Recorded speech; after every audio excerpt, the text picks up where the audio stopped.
এটা কথা আমি রাখতেই পারি, বলেন। তো হলো দেখ, জীবনে আসলে পুরুষ মানুষের টাকার খুব দরকার। টাকা ছাড়া তোকে কেউ দাম দেবে না, টাকার কোনো বিকল্প নাই।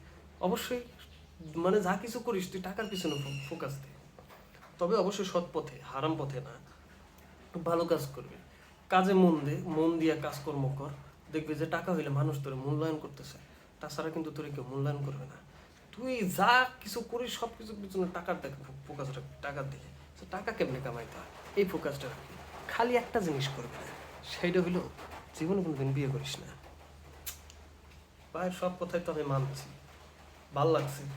ভাই আমার বিয়ে করতে কে নিষেধ করলো এই বিষয়টা আমি বুঝতে পারলাম না। আমার কিন্তু খটকা লাগতেছে, মানে জম্মের খটকা লাগতেছে। আমি কিছুতেই বুঝে উঠতেছি না যে ভাই আমার বিয়ে করতে কে নিষেধ করলো।